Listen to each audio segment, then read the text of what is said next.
Assalomu alaykum aziz obunachilar. Mana bugun sizlarga yana bitta video qo'yyapman. Bu qushlarımni tagi kirligiga sizlar e'tibor bermanglar. Nima deganda men o'zim shamollagan paytim qushlarning narsasini teginmayman. Ovqatini beraman bo'ldi. Bular ham xuddi odamdek nimasi kasalim o'tmasin deb tagini tozalamadim. Hech narsasiga teginmayapman tashdek. Mana bu yerga qushlarim bor. Mana bu qushim qachon tuxum qo'yibdi bilmayman. Ha, endi bunisi chiqadimi, chiqmaydimi bilmayman. Joyini o'zgartirganimga bir 2 soat bo'lyapti. Joyidan turib ketgandi. Ha, endi Alloh xolasa chiqar. Sizlarga video qilmoqchi bo'lganim. Bugungi videomiz ramashka suvidan bo'ladi. Ramashka choy. Ramashka choyni damlab qo'yib, polni qushlarni suvini olib qo'yamiz. To mana shu ramashka suvi tugaguncha. Ramashka suvi savidimi qushlarga berib boshlaymiz. Bu nimaga foyda? Bu foydali tomoni qushlar bitlaydi, o'zlaring bilasizlar. Bitlagandan keyin qushlarni yaracha bo'ladi. Yarachalari yo'qotadi. Bitlarini ham o'zidan chiqarib yuboradi. Mana shuni bitta to'ldirasizlar. Qushga qo'yasizlar. Qushga qo'ygandan keyin men keyin qo'yaman. Ham cho'miladi, ham ichish kerak. Ichiga ham infeksiya bo'ladi. O'sha infeksiyalarni mana shu ramashka choyi yo'qotadi. Ana endi hozir kuz sezoni. Qushlar shamollaydigan payt. Qushlar shamollagandan keyin u amoxilin deb sizlarga birinchi profilimdan aytgandim, lekin bir shamollashga hurkab o'tirmaydi qushlar. Shamollashdan tashqari ichki infeksiyalar bo'lishi ham mumkin. Ichki infeksiya bo'lmasligi uchun shunaqa qushlaringiz bo'lsa agar qushingizni yaxshi tuzatish uchun Tullozin degan tabletka bor. Odam aptekaga. O'shani olasizlar, 1 litr suvga 1 milligram bitta tabletkani taylaysizlar, qushlaringizga berasizlar 5 kun davomiga. Har kuni yangilaysizlar. Yangilamasalaring bo'lmaydi. Yangilamagan suv ertaga zaharga aylanib qushingizni o'ldirishi mumkin.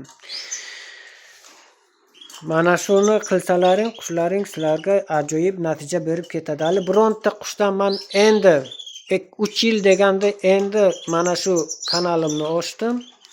Endi boshlayapman. Xudo xolasa qushlar yana oldingidek zo'r jo'ja berib ko'payib ketadi. Agar mana shular jo'ja chiqarsa, menga obuna bo'lib qo'ysalaring, sizlarga yana mana shu yerga eng zo'r jo'ja chiqarayotgan qushlardan biron pari sizlarniki bo'lishi mumkin. Yana ichiga sizlarga mana shunaqa qafas bilan dori hamma narsasini komplekt qilib yuboraman inshaalloh. Yana bir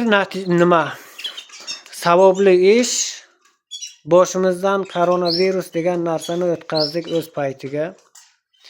Sizlarga hozir yana bitta reklama qiladigan narsam bor. O'sha reklamani sizlarga ko'rsatmoqchiman. Mana bu Sinakemi oyilmi shunaqa tabletka. Bu qancha dori ichdim, hech foyda ko'rmadim, lekin mana shu men hassob bilan yuradigan natijaga kelib qolgandim-da. Mana shuni 10 kun surganimdan keyin 90% ga og'rish qoldi. Bir oyga 0% ga tushdi. Hozir hech qayog'im og'rimayapti. Sizlarga ham shu narsani tavsiya etaman. Mana shu narsani olib ishlatsalaring, sizlarga ham zo'r foyda qiladi. Ana shu eng zo'r dori ekan. Men bu narsani ko'rsatayotganimdan hech kimdan 1 so'm pul olayotganim yo'q. Mana bu yerga mana shu dori. 30 gram bu. Bu 30 gram degani bittasi 15 kunga 1 gramdan 30 kunga yetadi degani. 1 gramlik shpirtga mana shu yarim gramni olib ishlatyapman. Bu yerga 8 ta yuboradi. Agar 8 ta yuborsa, sizga 1 gramdan ketsa agar 1 gramdan. Bu degani 8 tasi 8 oyga butkul shu oyoq yemirilishdan qutulasiz degani. Menga mana shu 1 grammi 1 kunga yetyapti. 8 ta olgandim.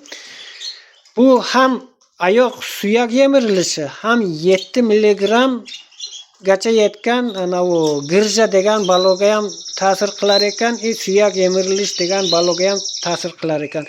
Buni surtish oddiygina, hech qanaqa qiyin joyi yo'q. Shunday olasizlar, menga operator yo'q. Men hozir sizlarga ko'rsataman. Shunday naskini ochib kechasizlar. Naskini eshgandan keyin misolga meni oyog'im mana shu yerdan mana shunday og'rishni boshlagandi. Ishonasizlarmi yo'qmi? Men даже hasso bilan ham yura olmayman deb o'ylovdim. Shunaqa kuchli og'riq bor edi. Mana hozir uryapman. Hech qanaqa ta'sir yo'q. Mana xuddi oldingi oyog'im qanday bo'lsa shunaqa. Avvallari shunday bitta oyog'imni shunday qo'ysam, tagiga bironta sangcha bo'lsa-ki, onajonimni ko'rib yuborardim. Ko'zlarimdan yosh chiqardi. Ana endi buni bunday qilib surtamiz mana. Shunday qilib qayeri og'riydi. Mana shuni shunday qilib shuni surtasizlar. Bunga dam berib o'tirish shart emas ekan, eng kerakli narsasi. Shunday surtasizlar. Mana. Meni oyog'im lekin og'rimayapti, lekin baribir olyapman. Yana naskini kiyasizlar. Chiqib ketaverasizlar. Boshqa hech narsa kerak emas. Ichiga bitta tabletka ham yuborar ekan bular. Shunaqa surtasizlar. Yana tabletkasini ham ichasizlar. Ketaverasizlar ishga. Bir kunga bitta tabletka mana shundan yarim gram. Sizlarga shunday zo'r natija berasizlar. Xuddi onadan yangi tug'ilgandek bo'lasizlar. Hech bo'lmasa mana shu 8 oyga yetsa hamda, mana shu bilan tuzalmasdan endi men 100% to'g'ri bo'lasizlar deb ayta olmayman. Lekin 8 oy oyoq og'rimay yurish bu zo'r natija, lekin menga vrachlar butkul tuzalasan deb va'da bergan. Men doktor emasman, men to'g'risini aytyapman. Biron joying og'rimasa, men shu tomondaman. Mana shuni qo'rqmasdan olib ishlataveringlar, mazza qilib yuringlar. Hech narsadan qo'rqmay, pulni jalqa qilmasdan o'zlaringdan olaveringlar. Hammamizni sog'lik, salomatlikka yetkazsin Allohim. Agar inshaalloh tuzalib ketamiz. Mana qushlarim sayrab yotibdi. Hammalaringga rahmat. Borlaringga shukr.